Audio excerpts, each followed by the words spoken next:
Hello everyone, আসসালামু আলাইকুম। আজকে আমরা আলোচনা করব ইরাসমাস মুন্ডাস স্কলারশিপের সবচেয়ে গুরুত্বপূর্ণ একটি অংশ নিয়ে, সেটা হলো মোটিভেশন লেটার। আমাদের অনেকেরই ধারণা যে অনেক বেশি ভালো সিজিপিএ বা যদি হাই আইএলটিএস থাকে তাহলে ইরাসমাস মুন্ডাস স্কলারশিপ পাওয়া যায়। আসলে এটা সত্যি? এটা সত্যি, তবে আংশিক সত্যি। এটার সাথে সবচেয়ে বড় একটা ইম্পর্টেন্ট পার্ট হচ্ছে আপনার মোটিভেশন লেটার। আপনি যদি আপনার মোটিভেশন লেটারটি স্ট্রংলি প্রেজেন্ট করতে না পারেন তাহলে ইরাসমাস স্কলারশিপটি আপনার জন্য পুরোপুরি হয়ে যাবে রিজেক্টেড। একটি মোটিভেশন লেটারে দিবেন আপনি আপনার নিজের পরিচয়। এখানে আপনি কে নিজেকে এক্সপ্লোর করবেন, কেন আপনি এই নির্দিষ্ট প্রোগ্রামটি বেছে নিয়েছেন এবং কেন এই স্কলারশিপটি আপনাকে সিলেক্ট করবে। এবং তার পাশাপাশি আপনাকে খেয়াল রাখতে হবে আপনি এই প্রোগ্রামে করার পর আপনার ফিউচার মিশন কি হতে পারে।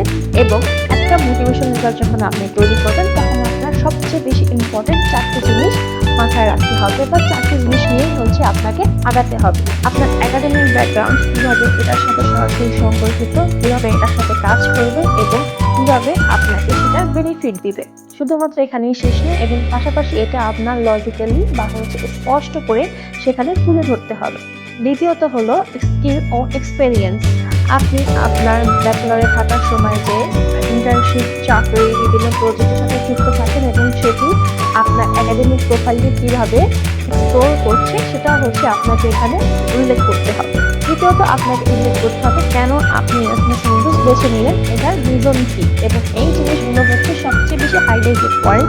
এইগুলো আপনাকে স্টেপ বাই স্টেপ মোটিভেশন লেটারে লিখতে হবে। এবং সর্বশেষ যে স্টেপটা হলো সেটা আপনার ফিউচার ক্যারিয়ার প্ল্যান।